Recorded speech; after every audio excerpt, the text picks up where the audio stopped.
আপনারা অপেক্ষা করতেছেন সেনা কল্যাণ ভবনের যে আগুনটা সম্বন্ধে আপনারা সব কিছু জানানোর জন্য।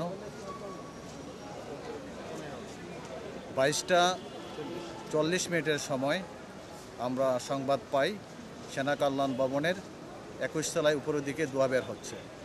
সংবাদ প্রাপ্তির সাথে সাথে আমাদের ফায়ার সার্ভিস সিভিল ডিফেন্সের কন্ট্রোল রুম থেকে সিদ্দিক বাজার ফায়ার স্টেশন থেকে আমাদের 4টা ইউনিট ঘটনাস্থলের উদ্দেশ্যে রওনা হয়। এখানে আমাদের পানিবাহী গাড়ি ছিল একটা, সেকেন্ড কল ছিল টানা গাড়ি একটা, টিটিএল একটা গাড়ি ছিল। যেহেতু এটা হাইরাইজ ভবন তার জন্য আমরা একটা টিটিএল গাড়ি নিয়ে আসছিলাম, একটা বিশেষ পানিবাহী গাড়ি নিয়ে আসছিলাম।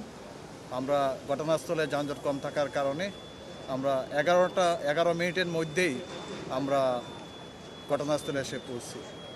ঘটনাস্থলে পৌঁছে আমরা দেখতে পাচ্ছিলাম যে নিচতলা পর্যন্ত প্রচণ্ড ধোঁয়া সৃষ্টি হয়ে গেছে। এই ধোঁয়া দেখে আমরা সাথে সাথে আমাদের ফায়ার ফাইটাররা আমাদের যে স্পেশাল ইকুইপমেন্ট ব্রিদিং অ্যাপারেটার্স, এই ব্রিদিং অ্যাপারেটার্স পরে আমরা কোন ফ্লোরে আগুনটা আছে খোঁজার জন্য আমরা বের হই। এবং আবারও আমাদের ফায়ার ফাইটাররা অত্যন্ত দক্ষতার সাথে প্রতি তলা চেক করতে করতে আপনার 21 তলায় বাংলাদেশ ব্যাংকের একটা কর্পোরেট অফিসে গিয়ে আগুনটা আমরা পাই। সিলিংয়ের উপরে বৈদ্যুতিক তারের ভিতরে আগুনটা ছিল। এখান থেকে প্রচণ্ড ধোঁয়া সৃষ্টি হয়। আর এই ধোঁয়াটা আস্তে আস্তে প্রত্যেকটা ফ্লোরের যে সিঁড়ি আছে অথবা লিফটের যে বয়েড স্পেস আছে সেদিকে বের হইয়া চলে আসে, যার কারণে আগুনটা আমাদেরকে নির্বাপন করতে একটু ব্যাক হয়। এই ধোঁয়ার ভিতরে আমরা খুঁজে খুঁজে বের করি আগুনটা কোথায় অবস্থানটা। তো তাদের যে হাইডেন লাইন ছিল এবং আমাদের ফায়ার সার্ভিসের যে পাম্পের যে লাইন ছিল আমাদের পানিবাহী গাড়ি থেকে এবং টিটিএল গাড়ি থেকে, এই গাড়ির মাধ্যমে আগুনটা আমরা সম্পূর্ণভাবে প্রায় 40 মিনিটের ভিতরেই আমরা আগুনটাকে সম্পূর্ণভাবে নিয়ন্ত্রণে নিয়ে আসি। না, আহত একজন ছিল, ধোঁয়ায় আপনার তাদের সিকিউরিটি একজন আহত হয়েছে, সে ধোঁয়ায় আহত হয়েছিল। আমরা আমাদের গাড়ি দ্বারা তাকে হাসপাতালে প্রেরণ করি। এই আগুনটা আসলে আমাদের সবচেয়ে বড় জিনিস হলো গিয়া আমরা খুব অল্প সময়ের ভিতরেই আগুনটাকে নিয়ন্ত্রণ করতে নিয়ে আসছি। তার প্রধান কারণ ছিল এখানে সিকিউরিটির ব্যবস্থা ছিল খুবই ভালো। বাংলাদেশ সেনাবাহিনী থেকে যারা সেনাবাহিনীর লোকজন আসছিল সাথে সাথে তারা সিকিউরিটি দিছে, পুলিশ ছিল, র্যাব ছিল এবং সেনা কল্যাণ সংস্থা যারা সিকিউরিটি গার্ড ছিল তারা আর বাইরে কোনো লোকজনকে ভিতরে প্রবেশ করতে দেয় নাই। সেই কারণে আমরা কোন দিকে ডেলিভারিসটা আমরা নিয়ে যাব সেই জন্য আমরা কোনো বাধাগ্রস্ত হই নাই। আমরা স্বাধীনভাবে আমরা ডেলিভারিজ নিয়ে উপরে আমরা খুঁজতে গেছি যে আগুনটা কোথায় আছে এবং খুব অল্প সময়ের ভিতরে আগুনটা নিয়ন্ত্রণের কারণে এই বিল্ডিংয়ের অধিকাংশ ফ্লোরগুলো একটা ফ্লোর ছাড়া সবগুলো ফ্লোর আমরা বাঁচাতে পারি এবং ক্ষয়ক্ষতির পরিমাণটাও আমরা কমিয়ে নিয়ে আসতে পারি। পাশে ছিল আমাদের বাংলাদেশ ব্যাংক। এই বাংলাদেশ ব্যাংকেও আগুন যদি বড় হয়ে যেত আগুন ছড়ানোর সম্ভাবনা ছিল। আশেপাশে বড় বড় বিল্ডিং ছিল, ছড়ানোর সম্ভাবনা ছিল। যথাসময়ে পদক্ষেপ নেওয়ার জন্য আমরা আর এই আগুনটা বড় হয় নাই।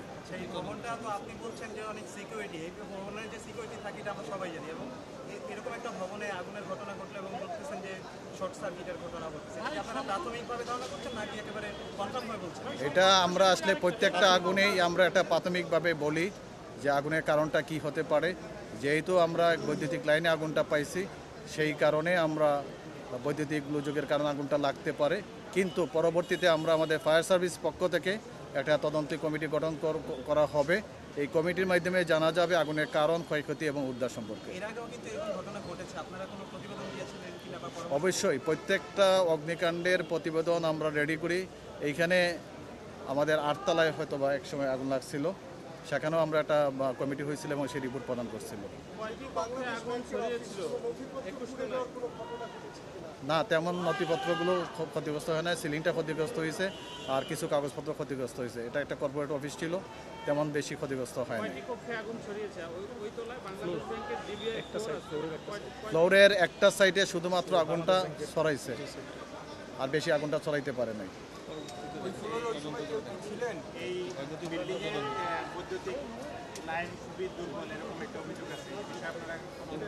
না, এটা আমরা আসলে ফায়ার সার্ভিসে আমরা চাকরি করি, ফায়ার ফাইটাররা আমরা কখনোই বলতে পারবো না যে বৈদ্যুতিক লাইনটার কোনো ত্রুটি ছিল বা কী ছিল। এটা আসলে একজন ইঞ্জিনিয়ার, বৈদ্যুতিক ইঞ্জিনিয়ার যারা আছেন তারাই কিন্তু বলতে পারবেন যে তার কোয়ালিটিটা ভালো ছিল কিনা। তদন্ত কমিটি কয় সদস্যের এবং কারা কারা আছে, কোন কোন সংস্থা এখানে সংযুক্ত আছে? এটা এখনো হয় নাই। এটা আমাদের ঊর্ধ্বতন পর্যায়ে একটা কমিটি গঠন করবেন এবং স্যাররা যত সদস্য কমিটি গঠন করবেন তা আমাদের কন্ট্রোল রুম থেকে আপনারা জানতে পারবেন। বাংলাদেশ ব্যাংকের কর্মকর্তারা এখানে এসেছেন, আমরা দেখেছি। তারা কি বলেছেন?